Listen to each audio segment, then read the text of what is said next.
Shalom Bapak Ibu jemaat dikasih Tuhan, kita sudah ada di hari Minggu. Kita akan mendengarkan firman Tuhan sebelum kita beribadah. Mari kita berdoa. Terima kasih Tuhan, kami boleh kembali lagi ada di hari Minggu ini. Dan sebelum kami beribadah, kami hendak melandasinya dengan firman-Mu. Mohon pengertian dan hikmat dari Roh Kudus. Demi Kristus Sang Firman kami berdoa. Amin. Bapak Ibu, firman Tuhan kita terambil di dalam 1 Tesalonika pasal 2 ayat 4. Sebaliknya, karena Allah telah menganggap kami layak untuk mempercayakan Injil kepada kami, karena itulah kami berbicara, bukan untuk menyukakan manusia, melainkan untuk menyukakan Allah yang menguji hati kita. Itulah firman Tuhan yang menjadi dasar renungan kita di hari Minggu ini. Temanya adalah melayani dengan berintegritas. Melayani dengan berintegritas. Saudara, sadar atau tidak sadar, suka atau tidak suka, kualitas pelayanan akan semakin lama semakin menurun nilainya apabila kita memandangnya terus dalam dua hal. Yang pertama, apabila pelayanan sebagai suatu kegiatan sukarela, panggilan yang non-profit, sehingga dengan demikian dapat menggampangkan dan meremehkan arti dari pelayanan itu sendiri. Contoh konkretnya ya, dia ogah-ogahan, status quo, malas, tidak kreatif, sesuka-sukanya dan seadanya. Hal yang kedua adalah kebalikannya, bahwa pelayanan adalah suatu jabatan rohani yang dia pandang sebagai nilai diri atau sebagai aktualisasi diri, pengakuan yang legalistik yang pada akhirnya juga merusak arti dari pelayanan itu sendiri. Sehingga contohnya yang terjadi adalah ya perpecahan dalam jemaat, dalam gereja, para pelayan berantem, dan juga pelayan dan jemaat juga sungguh tidak harmonis, merebut aset, bahkan jabatan dan lain sebagainya. Maka memperhatikan kedua fenomena tersebut di atas, tema melayani dengan berintegritas sesungguhnya menjadi signifikan, menjadi perlu untuk kita renungkan. Karena itu ada tiga hal yang akan kita perhatikan. Yang pertama, yang dimaksud dengan integritas seorang pelayan itu adalah melayani dengan konsisten dan dengan keteguhan yang tak tergoyahkan berdasarkan nilai-nilai iman Kristen, berdasarkan prinsip dan keyakinannya akan firman atau kehendak Tuhan.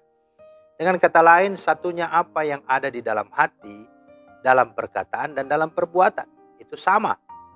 Dengan kata lain juga firman Tuhan atau takut akan Tuhan adalah dasar dan tindakan perilaku seorang pelayan Tuhan.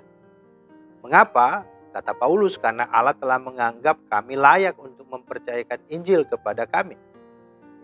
Itulah di dalam ayat 4. Dengan demikian arti sebenarnya integritas seorang pelayan Tuhan itu bukan hanya pada apa yang dilakukan konsisten dan tak tergoyahkan melakukan pelayanan berdasarkan prinsip-prinsip iman Kristen, karena melihat ketulusan dan kemurnian hati untuk melayani Tuhan dengan konsisten dan konsekuen.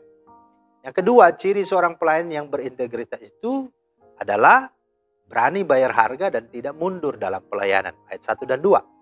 Sebelum pergi ke Tesalonika, Paulus harus mengalami banyak penderitaan di Filipi.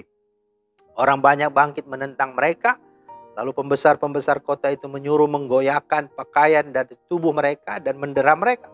Setelah mereka berkali-kali didera, mereka dilemparkan ke dalam penjara.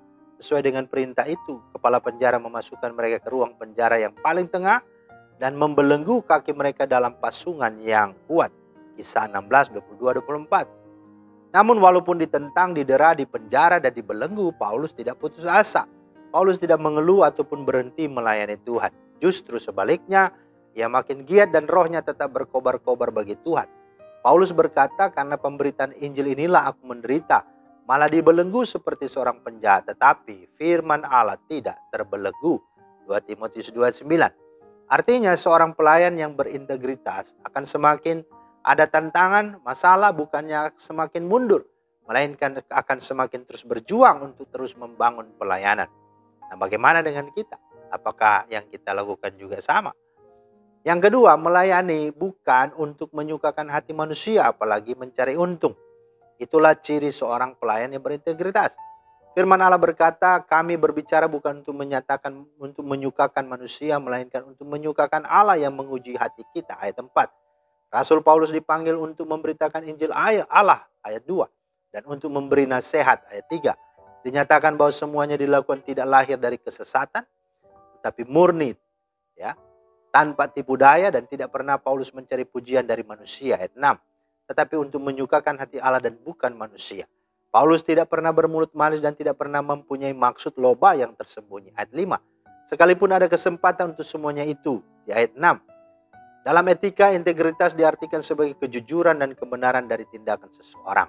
Lawan dari integritas adalah hipokrisi atau hipokrit atau munafik.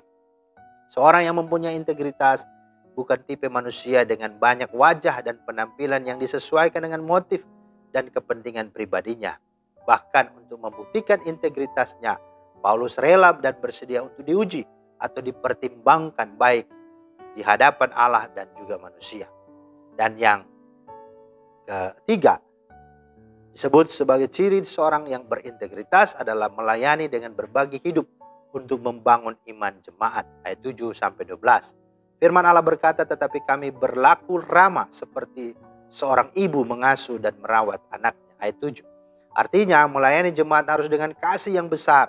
Sebagaimana diumpamakan seorang ibu yang bukan saja rela membagi Injil, tetapi rela juga membagi hidupnya dengan jemaat Tesalonika. Ayat 8. Seperti apa Paulus berbagi hidupnya? Yaitu dengan berjeri lelah, berusaha dan bekerja siang dan malam untuk menafkahi pelayanannya dengan menjadi tukang buat tenda atau kemah, supaya tidak menjadi beban bagi siapapun. Ayat 9. Artinya seorang pelayan yang berintegritas haruslah menjadi teladan dengan berbagi kehidupannya bersama jemaat yang dilayaninya secara loyal dan total. Dalam pelayanan kita tidak boleh mengabaikan karakter. Dalam hal ini integritas. Kalau kita abaikan berarti kita meninggalkan dasar dan kebenaran dari pelayanan itu sendiri. Perlu kita ketahui bahwa untuk alasan inilah Allah menghabiskan banyak waktu untuk mempersiapkan para pelayannya. Misalnya Yusuf perlu 13 tahun, Musa perlu 80 tahun, murid-murid dan Paulus perlu 3 tahun. Tidak ada pelayanan Tuhan karbitan. Tanpa integritas, pelayanan hanyalah sebagai aktivitas keagamaan belaka atau lebih buruk lagi sebagai bisnis rohani, sebagaimana Ananias dan Safira. Jangan juga menjadi seperti orang Farisi yang hanya memperhatikan reputasi daripada karakter dan bahwa pujian manusia lebih menarik daripada perkenanan Allah. Karena itu, mari jagalah integritasmu dalam melayani Tuhan. Amin. Mari kita berdoa. Terima kasih Tuhan atas firman-Mu. Tolong kami supaya kami betul-betul menjadi pelayan yang berintegritas, yang dipercayai, dan olehnya kami boleh menuai segala buah-buah rohani, buah-buah iman, dan itulah jiwa-jiwa yang boleh persembahkan kepadamu. Demi Kristus Yesus kami berdoa. Amin. Demikianlah firman Tuhan hari ini. Selamat hari Minggu, selamat beribadah, selamat melayani. Tuhan Yesus memberkati. Shalom.